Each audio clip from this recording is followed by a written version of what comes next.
ಇದ್ದೀನಿ. ಈ ಭಾಜಿ ಮಾಡ್ತಾಯಿದ್ದೀನಿ. ಭಾಜಿಗೆ ಒಂದು ದೊಡ್ಡ ಈರುಳ್ಳಿ, ಒಂದು 2 ಟೊಮೆಟೊ ಮತ್ತು ಹಸಿಮೆಣಸಿನ್ಕಾಯಿ, ಆಮೇಲೆ ಸ್ವಲ್ಪ ಗ್ರೇಟೆಡ್ ಇದು ಜಿಂಜರು, ಕೊರಿಯಾಂಡರು, ಇಷ್ಟೆಲ್ಲ ಹಸಿಮೆಣಸಿನ್ಕಾಯಿ ಇಷ್ಟೆಲ್ಲ ತೊಗೊಂಡಿದ್ದೀನಿ.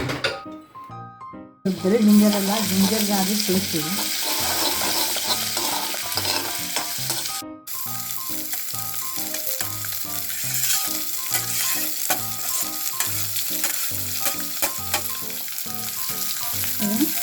ಚೆನ್ನಾಗಿ ಮಿಕ್ಸ್ ಮಾಡ್ಕೋಬೇಕು.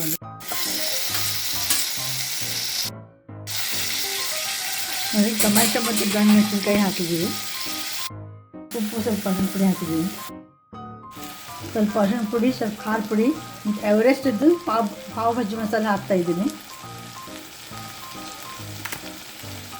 ಹಾಕಿಕೊಟ್ಟು ಚೆನ್ನಾಗಿ ಬಿಡಿಸ್ಕೊಡ್ಬೇಕೀಗ. ಸ್ವಲ್ಪ ನೀರು ಹಾಕ್ಬೇಕು ಅದಕ್ಕೆ.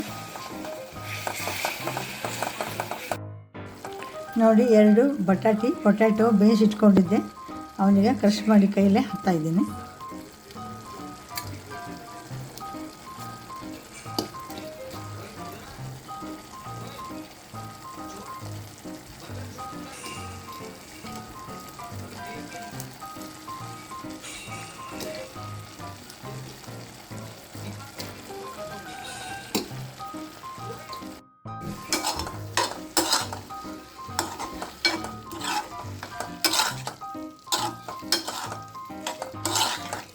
ಮಿಕ್ಸ್ ಮಾಡಿ ಇದನ್ನು ಮ್ಯಾಶ್ ಮಾಡಬೇಕು. ಪೊಟ್ಯಾಟೊ ಏನದಲ್ಲ ಚೆನ್ನಾಗಿ ಮ್ಯಾಶ್ ಮಾಡಬೇಕು.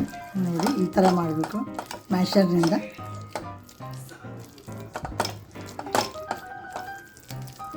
ತವಾದ ಮೇಲೆ ಅದನ್ನು ಬೇಯಿಸ್ತಾ ಇದ್ದೀನಿ. ಸ್ವಲ್ಪ ಶಾಲೋ ಫ್ರೈ ಮಾಡಿದಾಗ ಮಾಡಬೇಕು. ನಿಂಬೆಹಣ್ಣು ಸ್ವಲ್ಪ ಅದರ ಮೇಲೆ ಬೆಣ್ಣೆ ಹಾಕಬೇಕು. ಇಟ್ಟು ನೋಡಿಗೆ ಭಾಜಿ ಇದು ಪಾವ್ ರೆಡಿಯಾಗಿವೆ.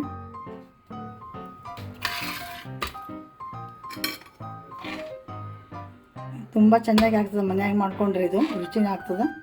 ನೀವು ಏನು ಮಾಡ್ಬೇಕಂದ್ರೆ ಮಾಡ್ಕೊಂಡು ನೋಡಿ, ಟ್ರೈ ಮಾಡಿ ನೋಡಿ. ಚಲೋ ಅನಿಸಿದ್ರೆ ಅನ್ಕೊಂಡು ಲೈಕ್